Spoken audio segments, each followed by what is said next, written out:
My name is Katie Solarz, and I am a member of the Notre Dame cheerleading team, and I will be reading The Tale of Peter Rabbit.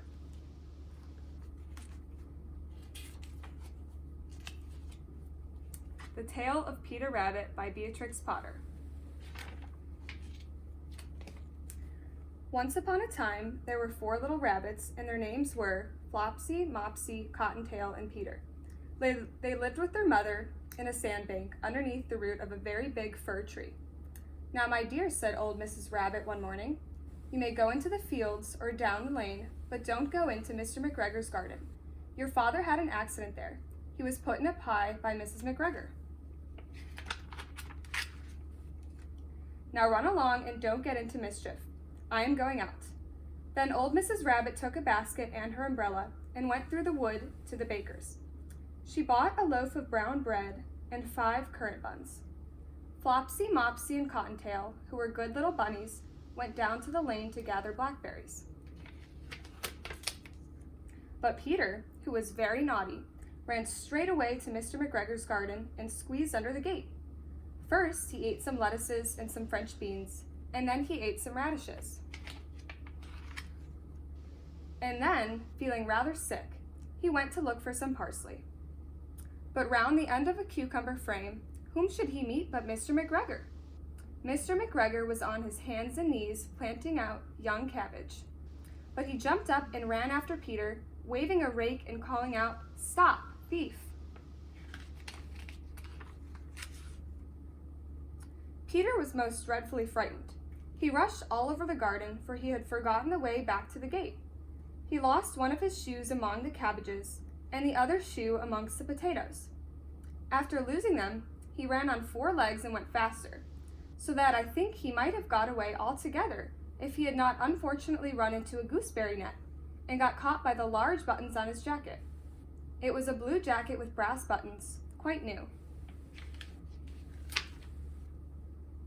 Peter gave himself up for lost and shed big tears, but his sobs were overheard by some friendly sparrows who flew to him in great excitement and implored him to exert himself.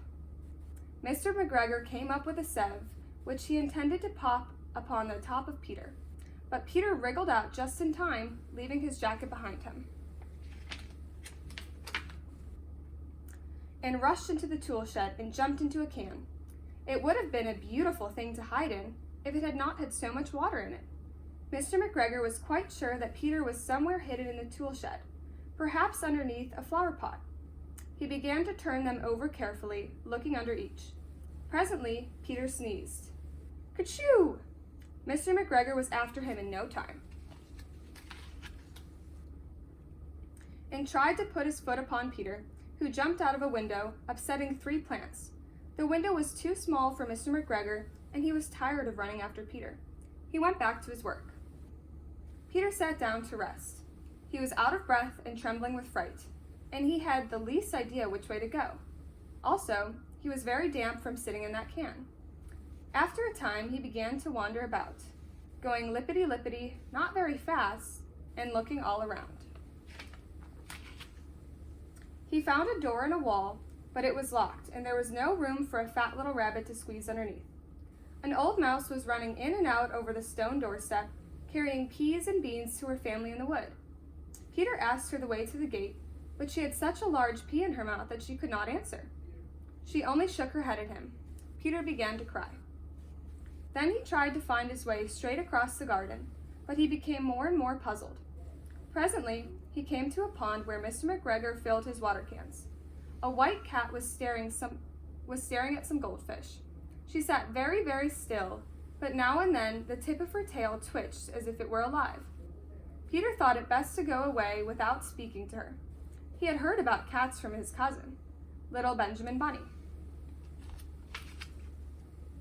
He went back towards the tool shed, but suddenly, quite close to him, he heard the noise of a hoe. Scritch, scratch, scratch, scritch. Peter scuttered underneath the bushes, but presently, as nothing happened, he came out and climbed upon a wheelbarrow and peeped over. The first thing he saw was Mr. McGregor hoeing onions.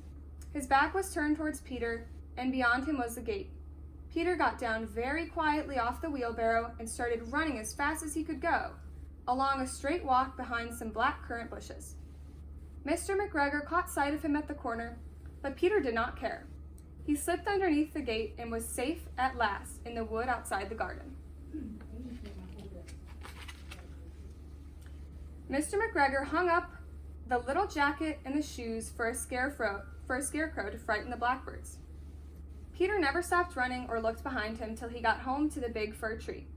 He was so tired that he flopped down upon the nice soft sand on the floor of the rabbit hole and shut his eyes. His mother was busy cooking, and she wondered what he had done with his clothes. It was the second little jacket and pair of shoes that Peter had lost in a fortnight. I am sorry to say that Peter was not very well during the evening. His mother put him to bed and made some chamomile tea, and she gave a dose of it to Peter, 1 tablespoonful to be taken at bedtime. But Flopsy, Mopsy, and Cottontail had bread and milk and blackberries for supper.